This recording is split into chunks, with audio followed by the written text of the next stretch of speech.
اور یاد رکھو جو اللہ کے لیے کسی کو صحیح گائیڈ کرے اور اس میں نیت اس کی خالص ہو, سب سے بڑا فائدہ کیا ہوتا ہے؟ لوگ اس کے ساتھ ہونا ہو, اللہ اس کے ساتھ ہو جاتا ہے. بس اللہ ہو گیا تو پھر تو کوئی ٹینشن ہے ہی نہیں. ہمارے نبی نے جب دعوت دی ہے تو پوری قوم آپ کے خلاف تھی مگر اللہ آپ کے ساتھ تھا, اور آپ کی دعوت میں اتنا اخلاص کہ جو کام آپ کہہ رہے ہیں نا پہلے اس پہ خود عمل کر رہے ہیں.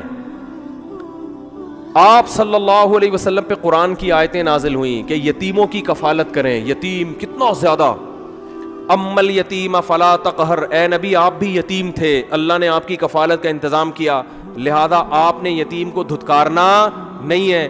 کتنی غربت نبی صلی اللہ علیہ وسلم کے گھر میں کہ 40 دن چولہا نہیں جل رہا, اور ایک بیوہ سے نکاح کر رہے ہیں, اس کے 2 یتیم بچوں کو بھی پال رہے ہیں. عجیب بات ہے یا نہیں ہے؟ ہمارے ہاں تو کروڑپتی آدمی کہتا ہے بھائی یہ میں اپنے پیدا نہیں کر رہا, 2 کے بعد تیسرا خرچہ ہو جائے گا, میں دوسروں کے بچے لے کے کیسے پالوں؟ بہت مشکل ہے. یا تو ہمارے نبی کروڑپتی ہوتے نا تو ہم کہتے ہیں یار اچھل میں پیسہ اتنا تھا کہ آپ نے کہا چلو لوگوں میں معاذ اللہ نقل کفر نباشت تھوڑی واہ ہو جائے گی, بھائی یتیموں کو پالا ہوا ہے تو اتنا پیسہ ہے تو چلو 2 انویسٹمنٹ ہو جائے گی, لیکن لوگوں میں امیج کیا بن جائے گا؟ اچھا ادھر دیکھ رہے ہیں کہ گھر میں چولہا نہیں جلتا. اور حضرت ام سلمہ کو نکاح کا پیغام بھیجا, انہوں نے کہا کہ یا رسول اللہ میری تو عمر بھی زیادہ ہے اور میرے تو یتیم بچے بھی ہیں, ان کا کیا ہوگا, میں کیسے چھوڑ کر آؤں؟ تو آپ نے فرمایا انا اسن منک, میری عمر تم سے بھی زیادہ ہے, اور دوسرا یہ جو تمہارے یتیم بچے ہیں الی اللہ و الی رسول, یہ بھی اللہ رسول کی طرف, اور باقاعدہ پراپر پالا ہے آپ صلی اللہ علیہ وسلم.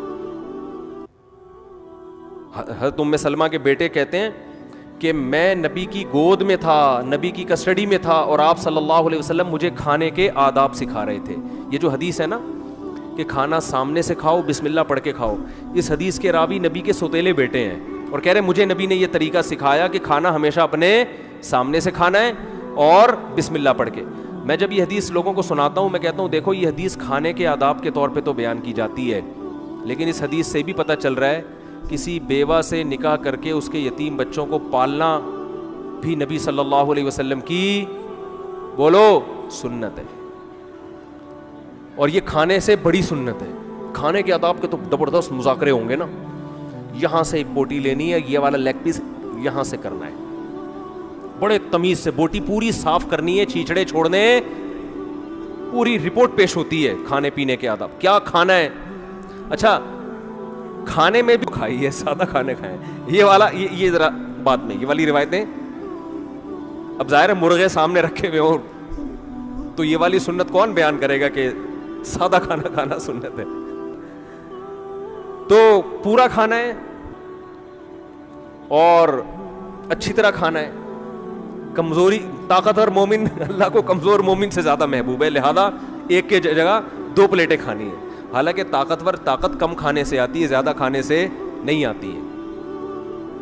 طاقت جو آتی ہے نا وہ بہت تھوڑا کھانا ہے, اچھا کھاؤ تھوڑا سا کھاؤ, 2-4 کھجوریں بھی بہت ہوتی ہیں انسان کے لیے. دیکھو رمضان میں 2 پکوڑے پیٹ میں جاتے ہیں کیسا ہے, تو سیدھا ہو کے انسان نماز پڑھنے آتا ہے کہ نہیں آتا, یہ جو ہم صبح شام پھوڑ رہے ہیں. اور کھانے کی سنتوں کو تو بہت فوکس کیا ہوا ہے, اور کھانے کے بعد میٹھا سنت, حالانکہ میٹھا میٹھا کوئی سنت نہیں ہے کھانے کے بعد تو, لیکن یہ بھی تو سنت ہے نا نبی کی, بیوہ سا اس کے یتیم بچوں کو بولو پالنا, تو یہ والی سنت کیا ہے.